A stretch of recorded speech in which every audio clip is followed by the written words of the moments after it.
Don't forget to like, follow, subscribe, and turn on notifications so that you will receive alerts when there are new episodes. Go get it. This is what I tell them.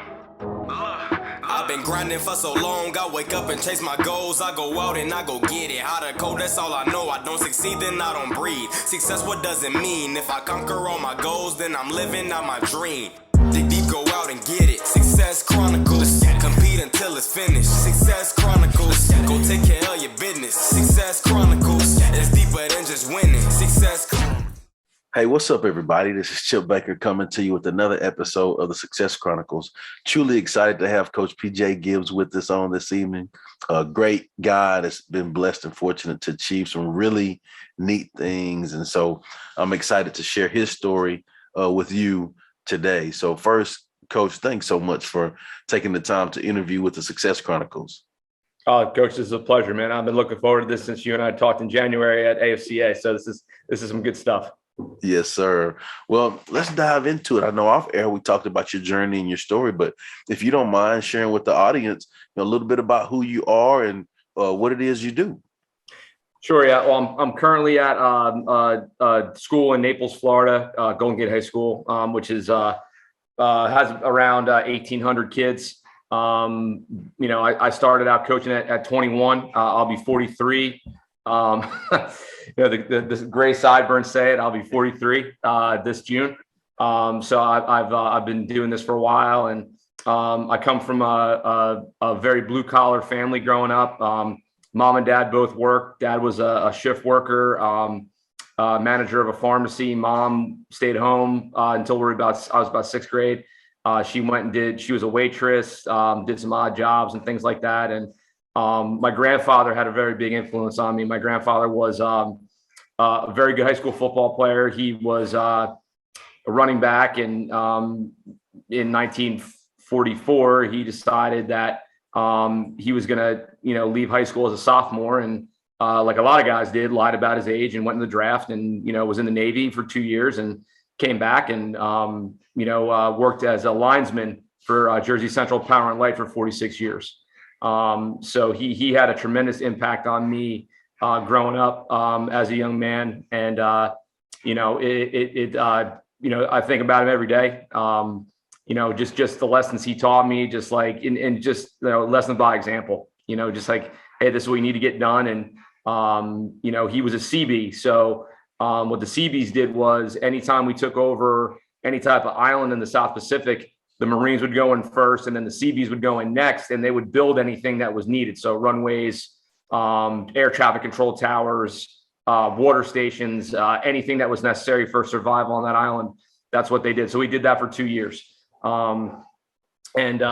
So he had played at the high school that we all went to. And, like I was telling you off air, Coach, we come from a small town where it was a family generational thing. Like, Manasquan was, my grandfather, my uncle, my dad, my cousins, my mom, my great aunt, everybody.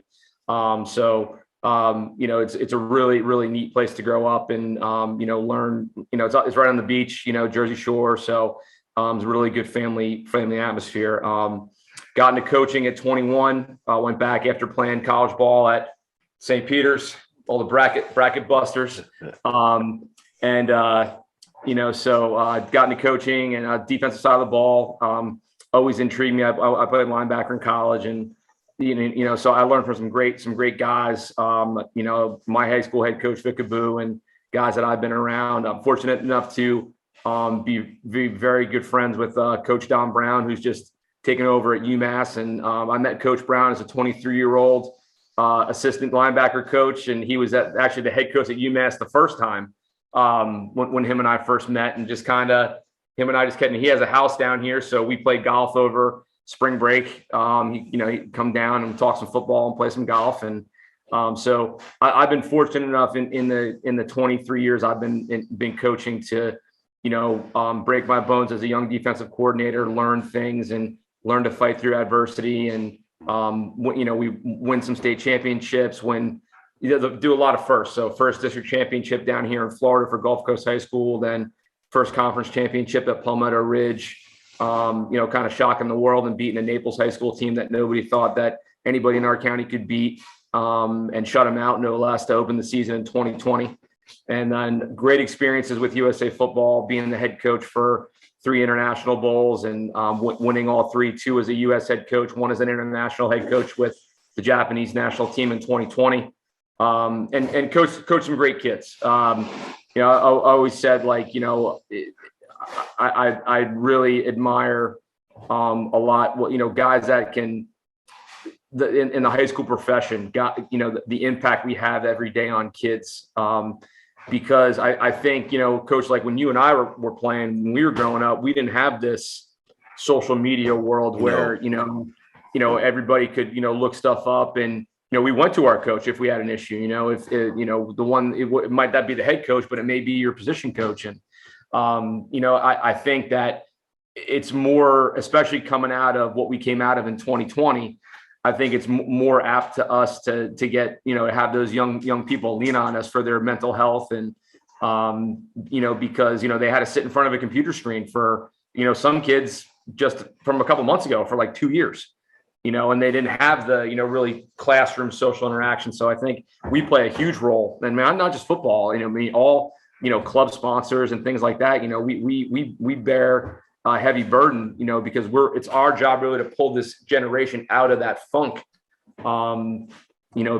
just based on our experiences and stuff. But yeah, I've been fortunate enough to be around, a lot of great people, and it's been a blessing for me to learn from so many great people, family, coaches, professionals like yourself, and it's an honor to talk about. That's awesome, Coach, man. It gets me excited to just hear you talk about the journey and the people that you've been blessed to be around and the lives that you've been able to touch. And it makes me think about relationships.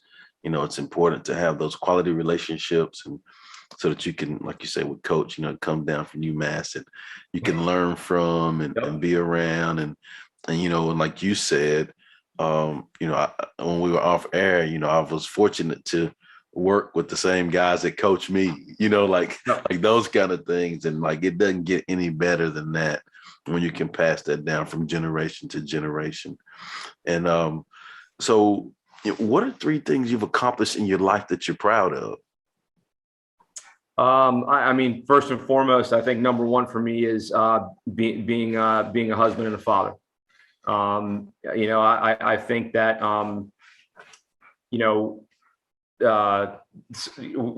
moving down here wasn't easy. It was, obviously, my wife and I grew up in the same area. So, for us, it was a change, but it was something that needed to be done. If she was sitting here, she'd tell you that there would be no way that she would ever think that we'd move out of Manasquan, New Jersey. Just because, just the history and, my family and, but, at the end of the day, when, we tell our kids all the time, like, choices, right? You have to make the best choice. You have to make the best decision. Like, and I always say it was the hardest and the best decision that I've made. And because it was hard to leave home, but I knew for us, we wouldn't have the life we have now if we would have stayed. And, and God bless her, she stayed home with the kids. I went out and worked odd jobs, so we didn't have to put our kids in daycare. She stayed home and raised the kids. And then, when the kids were old enough, both in school, then, she went back to work, and she's flourishing in her job right now. She's doing a phenomenal job, providing for our family. So, and I got 2 great kids. I got a 10-year-old daughter who wants to be a defensive coordinator.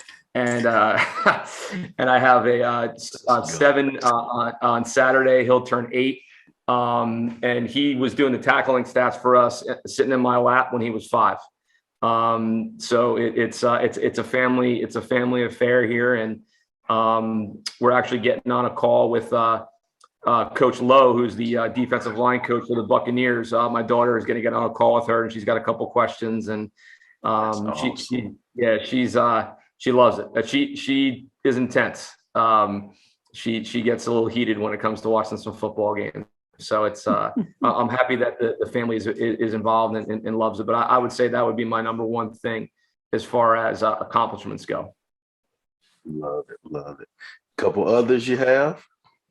I would, to be honest with you, I would say from a personal standpoint, I would say that the international representing your country for USA football in AT&T Stadium. I mean, that there's something to be said when you get your name called out there. And I mean, granted, it's not packed like it is for, a Cowboys home game. I mean, it's, 80,000 seats, and you're not fitting 80,000 people in there at that time. But to have the stars and stripes across your chest, and and it's something that's bigger than you. And I think that for me, coming from a family where, having a grandfather as a World War II veteran, both my uncles fought in Vietnam. My father-in-law was in the National Guard during Vietnam. So I think for me and I mean, winning aside, I mean, that winning's great, but that honor of being selected to represent your country, I think surpasses all of that, all that stuff. So I would say that's number two. And then number three, I just love the fact that I still talk to kids that I coached when I first started coaching. Mm-hmm. I mean, when I was 21, and those kids, the kids that were seniors, still reach out to me today. I mean, and we were special good, that group. We had 6 Division I kids on that team, and and we were really good. And I still have kids reach out to me and say, hey, coach, great job. And, we talked about, the social media piece being kind of like, but like, I think for the purpose of keeping up with people, I think it's great. Especially living down here when everybody else is living back up north. Yes. Yes. But I think like the fact that a kid that I coached in 2001 will text me and ask me for advice, as a young dad, or, that to me is why we do what we do. Because I know I could call my high school position coach right now and he'd pick up the phone. When I got hired at that first head coaching job last year, I was calling everybody. Cause I mean, you get it, right? You have it. It's your goal. Like I was 14 years old. I was 14 years old sitting in a history class at Manasquan High School. And I'm like, I want to be a head football coach someday. Okay. Well, now I'm 42 years old, and now I'm getting out. Okay. Well, that's great. I got it. But now how am I going to put all it together? Like, cause I've only done it from the defensive side of the ball. Right. So I'm calling every person that I've known that's been a head coach, that is a head coach. Like, I got this issue. I got that. How do I set this up? How do I do this? How do I do that? So, I would say just I think you brought up a great point. I think for me, it's the relationships, 100%. Awesome. Well, just hearing you talk about your journey, hearing you talk about the things that you're proud of, those amazing accomplishments, I would think that I would consider that to be hugely successful. So let's hit on success. What is your definition of success? Well, I think that the definition of success is, I think for me, from the football side, it's when you leave a place, you leave it better than you found it. I think from a personal side, I think it's your family. Because, my father-in-law has a great line. He says, money isn't everything, but it's the key to freedom. Right. So, but if you don't have your family, that I know people that have money, but they don't have what I have.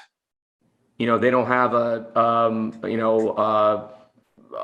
wife that, works her tail off, or, 2 great kids. They may have more material possessions than me, and that's fine. And I'm okay with that. But when I come home after a bad practice or a bad day, I get 2 little rugrats on my shin, and I get a beautiful wife to come home to. So, that to me makes me the richest man in the world. I have one word in response to that, Coach, and that word is boom. Boom. Let's go. Yeah, baby. Let's do it. Yes, sir. Yes, sir. And that's what it's all about. I think when you can keep that perspective, and it's really simple. It's that simple. When you keep it that simple, you keep everything in perspective, you keep your priorities in line, and you continue to just work toward those things. And that's football, fundamentals. That's simple. Like we're gonna be great at the fundamentals. I don't know about that other stuff. We're gonna do the little things perfect. Yeah, well, we had our staff meeting today, getting ready to go in the spring. And I said, I talked to the defensive guys, and I'm like, guys, listen, I was like, we have a good group of kids here. I said, but coaches screw it up. The kids don't. The kids do what we tell them to do. So we can't add, then go to multiplication. We have to stack it educationally, right? We got to do addition, subtraction, multiplication, division. We can't skip a step and then expect them to understand it and then get mad at them when they screwed it up because we're the ones telling them what to do. So it's our fault. We have to be the ones to demand effort and set the tone, and that's on us. I love it, Coach. That's good stuff. But before we get off, if you don't mind sharing with the audience where they can go follow you and check you out and show you some love. Yeah, real easy. My Twitter handle is at Coach PJ Gibbs. I did write 2 books during the pandemic. I got 2 books that are on Amazon right now still, and I got a defensive system that's going to be coming out probably in the next month. I'm still finishing that stuff up, and then AFCA has all the stuff from my presentation on the recruiting and promotion of your program and stuff. But yeah, just at Coach PJ Gibbs. And if anybody's in the Naples area in April and May, they want to come to the practice, love to have you guys. Awesome. And Coach, if you don't mind, also share with us the titles of your books so that if people want to go search those, they can do that. Sure. It's the right defense for your program, volume 1, and then it's the right defense for your program, volume 2. So real easy, and got my ADD during the pandemic and wrote 2 books, and they were bestsellers for 6 weeks. So I know that had a lot to do with people sitting home wanting to read, but hey, listen, I'll take it. Take it how you can get it, huh? Absolutely. That's awesome. Well, Coach, again, I just want to say thanks so much for taking the time to interview with the Success Chronicles, and I wish you continued success. Thank you, Coach. I appreciate you. Yes, sir. Thank you guys for checking out this episode. We'll see you next time. God bless. Go get it.